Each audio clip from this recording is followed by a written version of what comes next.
Hi friends, welcome back. तो अभी हम देखेंगे मिस्ट्री ऑफ सोमनाथ मंदिर फाइनली सॉल्व्ड। ओह चलो वीडियो शुरू करते हैं। वीडियो शुरू करने से पहले अगर आप चैनल पर नए हो और आपने अभी तक सब्सक्राइब नहीं किया तो जल्दी से पहले सब्सक्राइब के बटन और बेल आइकन को क्लिक कर लो ताकि आपको हमारे सारे न्यू वीडियोस के नोटिफिकेशन मिल जाए जैसे हम अपलोड करें। अगर आपको वीडियो पसंद आता है प्लीज लाइक एंड शेयर। चलिए शुरू करते हैं। आज का वीडियो बनाना मेरे लिए इम्पॉसिबल था क्योंकि इस वीडियो के बाद मुझे बहुत ज्यादा हेट मिलने वाली है क्योंकि आज हमें तो रोज ही मिलती है। मंदिर का सच आपके सामने एक्सपोज करना है। एक ऐसा सच जो आपको अनकंफर्टेबल जरूर कर देगा। ये लोग ऐसे बना के इनके व्यूअर्स बढ़ते हैं और रिवर्स आता है। 30 मिलियन दिनार का खजाना लूटा था जिसकी आज की वैल्यू 100 करोड़ के बराबर है। गजनी से लेकर औरंगजेब तक सबने इस मंदिर को लूटा। एक बार नहीं, बार बार लूटा। और तो और 50,000 श्रद्धालुओं के खून की नदियां बहाई। सोमनाथ मंदिर एक ऐसा मंदिर जिसने 1000 सालों तक दुख देखा, जिसमें एक अलौकिक लेविटेटिंग शिवलिंग पाया जाता था। आज का वीडियो इसलिए क्योंकि उसका अंश भारत में रीडिस्कवर हुआ है, जिसके बारे में हमने गुरुदेव श्री श्री रविशंकर जी से बात की। बहुत अद्भुत चीज है, बिकॉज ऐसी कोई वस्तु इस दुनिया का नहीं है, यहाँ है नहीं। कहते हैं कहीं और मटेरियल से, किसी और लोक से आया है। और उनसे जाना सोमनाथ का रहस्य, उसका इम्पोर्टेंस और आज के लिए सोमनाथ का रेलेवेंस। मंदिरों का बहुत बड़ा पात्र है। मंदिर सिर्फ एक आध्यात्मिक क्षेत्र ही नहीं है, वो सांस्कृतिक क्षेत्र भी है। जीवन के कई आयामों को खोल के रख देता है। उस कहानी के भीतर जो रहस्य है, उस रहस्य को बताना पड़ेगा।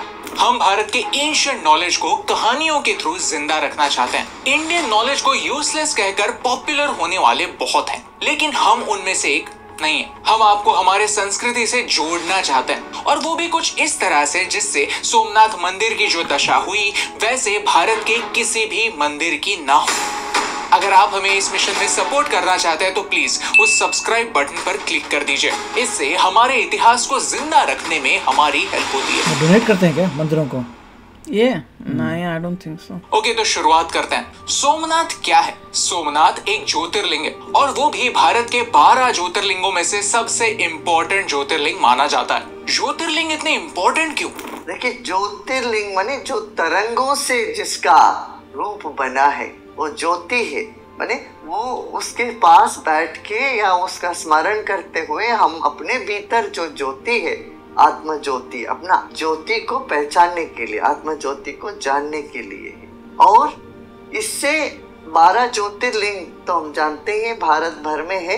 ये भारत को एक सूत्र में बांधा है, और ये 12 ज्योतिर्लिंग की जो प्रयास यात्रा करते करते भारत के विभिन्न भाषा, विभिन्न प्रांतों के लोग जुड़ते हैं।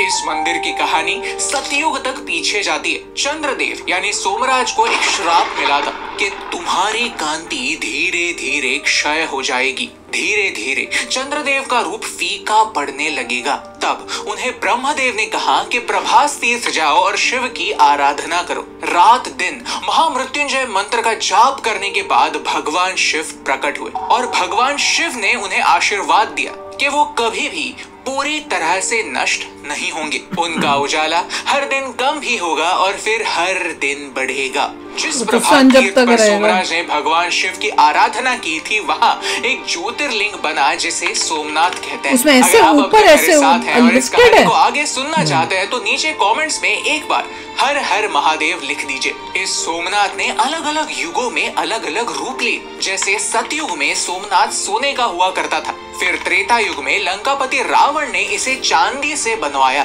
द्वापर युग में श्री कृष्ण ने चंदन से बनवाया। जी हाँ, सोमनाथ एक ऐसी जगह है जहाँ भगवान शिव और श्री कृष्ण दोनों का कनेक्शन है। तो सोचिए, बनवाया का मतलब क्या? पहले बना ही हुआ था तो उस पे फिर से बनवाया? बाबा टूटा होगा दोबारा। माना जाता है कि यहाँ एक लेविटेटिंग शिवलिंग हुआ करता था, जिसकी मिस्ट्री आज भी एक मिस्ट्री ही है। ऋग्वेद, शिव पुराण, स्कंद पुराण, यहाँ तक श्रीमद् भगवद गीता में भी इस तीर्थ का उल्लेख है। प्राचीन जमाने में हमारे मंदिर सिर्फ प्लेसेस ऑफ वर्शिप नहीं थे, वो नॉलेज सेंटर्स थे। और जहाँ सरस्वती होती है वहाँ लक्ष्मी भी। 11th सेंचुरी में सोमनाथ के अद्वितीय संपत्ति की ख्याति पर्शियंस और टर्क्स तक पहुंच गई और एक अंधेरी रात कुछ ऐसा हुआ जिसकी कल्पना ना ही अरबी सागर की लहरों ने की थी और ना ही सोमनाथ के हजारों श्रद्धालुओं ने। महमूद गजनी को खबर थी कि सोमनाथ एक अमीर मंदिर है जहां खजाना भर कर रखा हुआ है। उसके लिए मजहब के नाम पर मूर्तियां तोड़ना किसी बड़े कारनामे से कम नहीं था। इसलिए वो अपने सेना बल के साथ गुजरात के तट पर जा पहुंचा। उस क्षण सोमनाथ के घंटियों की आवाज तलवारों की झंकार और चीखों से दबने लगी। रियलिटी तो ये अफगानिस्तान की मंदिर में उपस्थित थे जो आकस्मिक हमले से घबरा गए। वो रणभूमि नहीं थी, वो युद्ध भूमि नहीं थी और मंदिरों पर आक्रमण हो सकता है ये प्रजा कभी सोच भी नहीं सकती थी। फिर भी कुछ लोगों ने वीरता से मुकाबला करने की कोशिश जरूर की। कहा जाता है 50,000 तक भक्त और निर्दोष नागरिक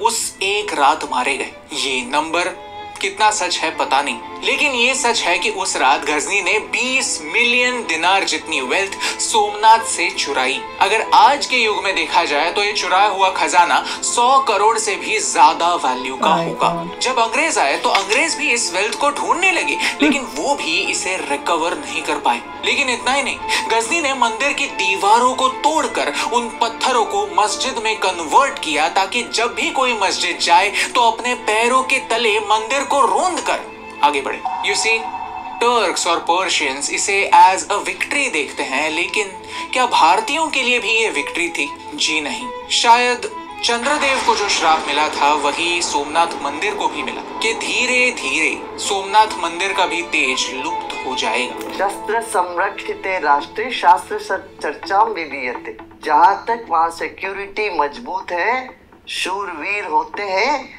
तब शास्त्र की चर्चा कर सकते हो। शांति की बात कमजोर व्यक्ति नहीं कर सकता। वही तो हमारी कमजोरी है कि हम अपनी जो शस्त्र विद्या है उस पर उनको इतना महत्व नहीं दिए। उन दिनों में युद्ध लड़ना चाहिए, मगर क्रोध से लड़ोगे तो खुद कमजोर रहोगे। गीता में भगवान कृष्ण ने कहा क्रोध ना करो मगर युद्ध लड़ो। लेकिन सोमनाथ कोई साधारण मंदिर नहीं था। जिन्हें पता नहीं है उन्हें बता दें कि सोमनाथ में कई रहस्य छुपे हुए हैं जो सुनकर आज भी आश्चर्य होता है। मंदिर के समुद्र की ओर बाण स्तंभ लगा हुआ है। इससे साउथ डायरेक्शन में एक सीधी रेखा खींचो तो सीधा साउथ पोल तक कोई जमीन बीच में नहीं आती। और ये बात साइंटिफिकली भी सच है। सोमनाथ से एग्जैक्टली सीधे साउथ में जाओ तो अंटार्कटिका पर ही लैंडफॉल होता है। सोचकर हैरानी होती है कि प्राचीन काल में लोगों को इसका ज्ञान कैसे हुआ होगा। कुछ प्राचीन कथाएं बताती है कि सोमनाथ मंदिर में एक ज्योतिर्लिंग स्थापित था जो अपने आप हवा में लेविटेट करता था। कहा जाता है कि इस शिवलिंग में ऐसी एल्केमिकल और मैग्नेटिक शक्तियां थी कि वो जमीन से छुए बगैर स्पेस में लटकता रहता था। सोचिए अगर ये सच है तो 11th सेंचुरी में ही हमारे पास मैग्नेटिक सस्पेंशन टेक्नोलॉजी थी और इसी का एक अंश अब हमें मिला है।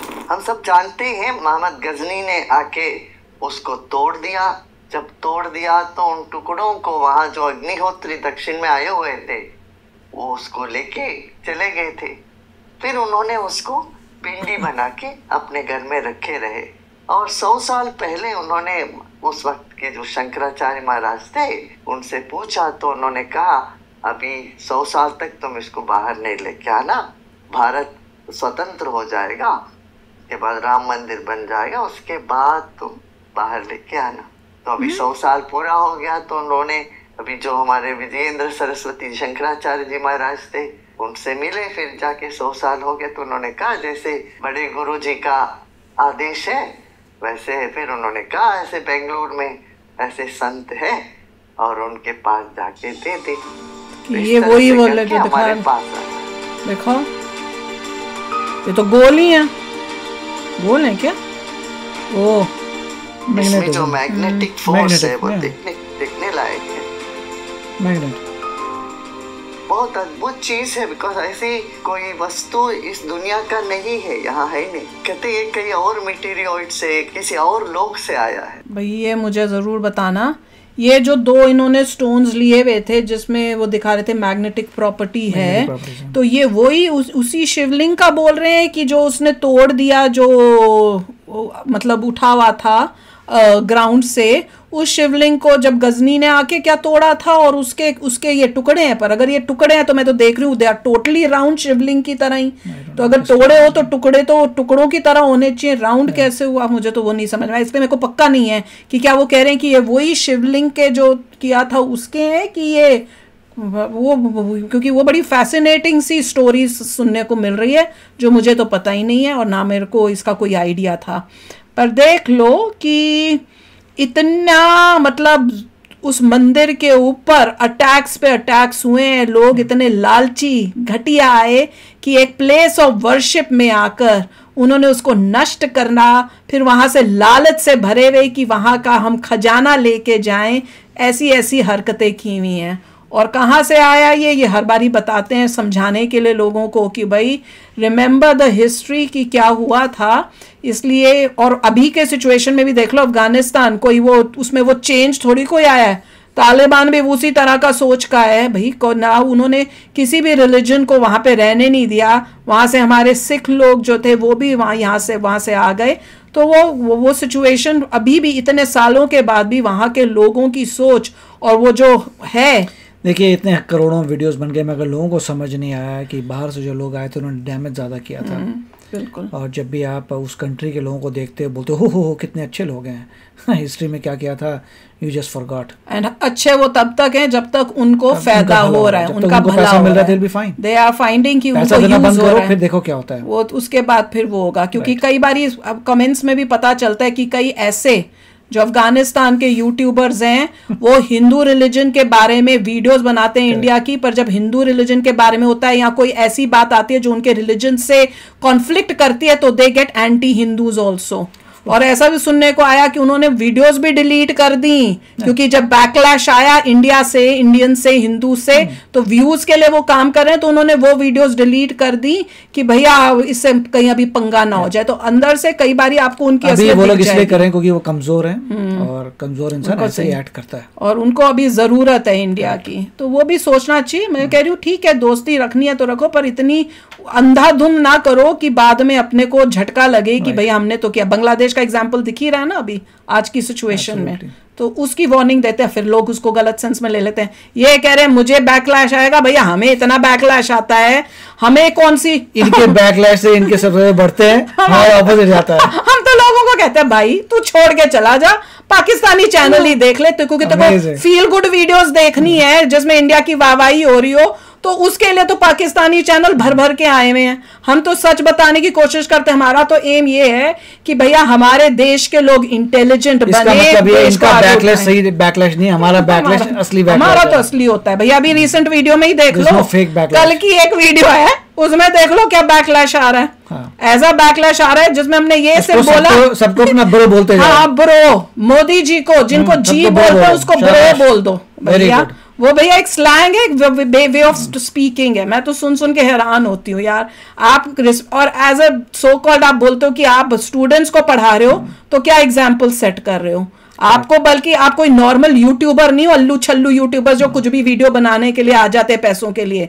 आप दिखा रहे हो कि आप एक इंस्टीट्यूट हो जो बच्चों को उनका फ्यूचर बना रहे हैं, तो एटलीस्ट आपके ऊपर रिस्पांसिबिलिटी ज्यादा है। वो तो एंटरटेनमेंट है, तो एंटरटेनमेंट ही है, एंटरटेनमेंट न्यूज में। अच्छा, और उसमें एक ने लिखा था कि मुझे बुरा फील हुआ, मैंने बड़ा अच्छा एक आंसर समझाने की भी कोशिश की थी, पर मुझे उसके बाद वापस जब कमेंट उसका आया वही उसी मेरे कमेंट का, तो मैं उसको जवाब नहीं दे भाई भैया, it is too tough for me कि मैं सबको जवाब दूं उस टाइम। तो बेटर है इस वीडियो में ही बता देती हूँ कि उसमें उन्होंने क्या बोला था कि आई फॉरगॉट, क्या अभी मेरे दिमाग में आई थी वो बात, मैंने कहा मैं उसके बारे में भी डिस्कस कर ही लेती हूँ, बात कर रही हूँ।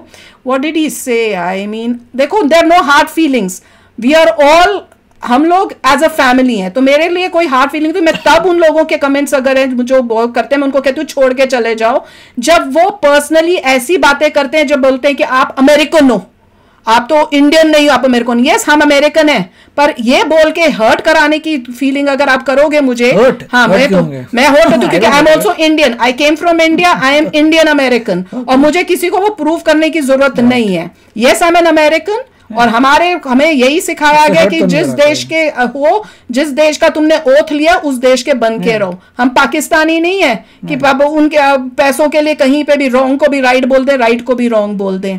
और जब मैंने बोला था कि अमेरिकन है, तो मेरा बोलने का यह मतलब था कि ये हम अमेरिकन है, यहाँ पे इतने सालों से रहे हैं, अगर हम इस टाइप की भाषा यूज करें जो आपने कभी नहीं देखा होगा हम इस टाइप की करते हैं, ना हम करते हैं ना हमारा बच्चा करता है, ना हमने आसपास के लोगों को इस तरह से देखा है। वही तो बोल रहा हूं, यहाँ के लोग ब्रो कहां से क्या ब्रो कर रहे हो, ब्रो वो छोटे बच्चे करते होंगे, पर यहाँ पर भी आपको कोई भी टीचर जो पढ़ा रहा है वो अपने प्रेसिडेंट ट्रंप को ना ब्रो करके एड्रेस नहीं करेगा। आप कह रहे थे कि कईयों ने ये कमेंट बोला कि भाई वहां पे भी तो इतना प्रेसिडेंट का मजाक उड़ाया जाता है, कॉमेडी में करते, वो that is a different thing. यहाँ पे एक इंस्टीट्यूट को रिप्रेजेंट करने वाला बंदा जो है वो अपने और इंडियन कल्चर में आप अपने प्राइम मिनिस्टर को ब्रो बोल रहे हो, वैसा ये समझ नहीं आता, तुम्हें ब्रो करना करो यार, क्यों दिमाग खराब करते हो, तुम्हें ब्रो करना करो, आगे बढ़ो। मेरे को लगा था उस टाइम फील हुआ कि भैया क्या करो, सबको ब्रो करके बात करो, अपने पेरेंट को भी ब्रो कर लो, टेंशन होने की जरूरत नहीं है, अपनी दादा दादी को भी ब्रो करो, हाँ सबको करो, एंजॉय करो, लेट्स। मैं तो कह रहा हूं छोड़ो, मेरे को समझ नहीं आता लोगों को टेंशन क्यों होती है, पता नहीं हर चीज में इतना वो थोड़ा सा बताने की कोशिश करो, समझाने की कोशिश करो, क्योंकि इंडिया में लोगों को फील गुड वीडियोस देखनी है जिससे आपको लगे नहीं, मुझे अब समझ में आ गया है कि लोगों के अंदर क्या मन में है, उनको देखनी है फील इंडिया की वाहवाही और फील गुड वीडियोस, और वही जो यूट्यूब में बैठे हुए हैं उनने वो रियलाइज कर लिया है कि फील गुड वीडियोस दिखाओ उससे व्यू आएंगे, तो आप हमेशा वो देखोगे, ऐसी वो लाएंगे चीजें जिसमें फील गुड है। और कोई अगर सच्चाई दिखाने की कोशिश करेगा कि नहीं दिस इज नॉट राइट, अब उसमें बोला कि भैया इतने व्यूज आ गए हैं, वो बहुत पॉपुलर हो गए या कुछ, अरे that video only got 2 million views.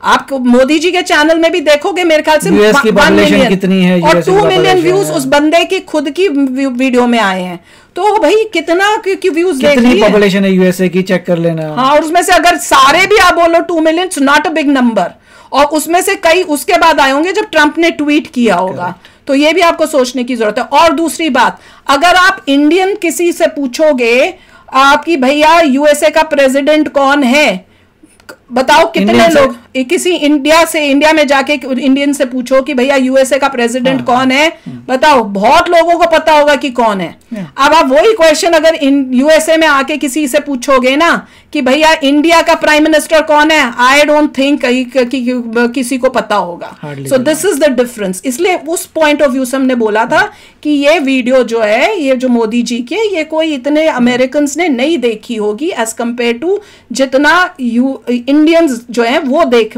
रहे हैं, हम देख रहे हैं, आप देख रहे हो। और अगर कोई और रिएक्शन कर रहा है वो सिर्फ व्यूज के लिए कर रहा है, हम या आप देख रहे हैं क्योंकि we are Indians and we want to know अपने कंट्री में कि कैसे हम प्रोग्रेस के। मोदी जी ने क्या बोला, दूसरे व्यूज के कर रहे हैं क्योंकि उनको तो कुछ लेना देना नहीं है इस देश से, उनको अपने देश से लेना है।